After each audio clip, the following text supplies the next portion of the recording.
రాజేష్ నవ్వు, మంచి యాక్టివ్గా ఉంటాడు రాజేష్. ఏం డల్గా ఉన్నావు రాజేష్? ఉదయం టిఫిన్ చేయలేదా? చేసావా? ఎంత తిన్నావు? కొంచెమేనా? రాజేష్ కాలు నొప్పి, సరే టాబ్లెట్ ఇస్తాను సరేనా?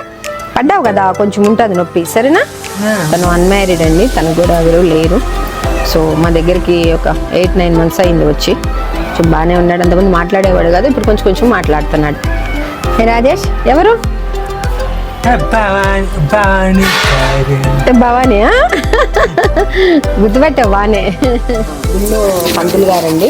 సో అంటే నేను గుడికి వెళ్ళేటప్పుడు అలా పరిచయం అయ్యారు. అంటే మాది ఇక్కడ వృద్ధాశ్రమం, అంటే అప్పటి నుంచి అంటే స్టార్టింగ్ నుంచి కూడా మాకు పరిచయము. 2011 or 12 అనుకుంటా. వస్తుంటారు, ఎప్పుడు రెగ్యులర్గా వచ్చి వెళ్తుంటారు. అట్లాగే భక్తులు ప్రసాదాలు అవి తెచ్చి ఇస్తుంటారు మా వాళ్ళందరికీ. చాలా సంతోషం గురువు గారు. అట్లాగే మీరు కూడా మాట్లాడండి, మీ సందేశాన్ని ఇవ్వండి. జై శ్రీరామ్, అందరికీ నమస్కారం. మన ఆల్విన్ కాలనీలో ఉన్నటువంటి సాయినగర్ రాజేశ్వరి వృద్ధులాశ్రమం, ఇక్కడ మేడం గారు మాకు చాలా రోజుల నుంచి పరిచయం. ఇక్కడ చాలామంది అనాథలు, ఇక్కడికి ఎంతోమంది సేవలు అందిస్తుంది.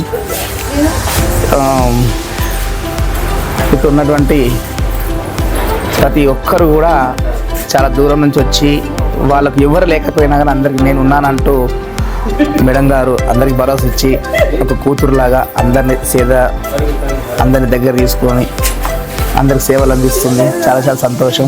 మాకు కూడా మేము రోజు వస్తున్నాం, చాలామంది మాకు పరిచయం అయ్యారు. అందరితో మేము కూడా కలిసిమెలిసి ఉంటాం. మమ్మల్ని కూడా చాలామంది పలకరిస్తుంటారు, అలా కొడుకులాగా నన్ను కూడా చూసుకుంటారు చాలామంది.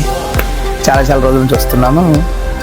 చాలామంది చాలా రోజుల నుంచి అంటే ఇంచుమించు నేను ఒక 12 సంవత్సరాలు మేడం గారు పరిచయం అయ్యి, వారితో మాకు ఇలా పరిచయం ఏర్పడి అందరితోటి కలిసిమెలిసి ఉంటే ఈ వృద్ధాశ్రమంలో చాలామంది అనాథలను తీసుకొచ్చి ఇక్కడ కూడా రోడ్డు మీద ఎవరు తెలియని వాళ్ళని కూడా తీసుకొచ్చి మేడం గారు సేవలు అందిస్తున్నారు. ఇక్కడ జదిరిగుట్ట పిఎస్ నుంచి కూడా చాలామందిని తీసుకొస్తారు. ఇక్కడ వారిని కూడా తీసుకొచ్చి ఇక్కడ ఉంచుతారు. మేడం గారు వారికి కూడా అన్ని సేవలు అందిస్తుంది. చాలా రోజుల నుంచి చాలా బాగుంది. అలాగే అందరూ మంచిగా ఉండాలని కోరుకుంటున్నాను. జై శ్రీరామ్.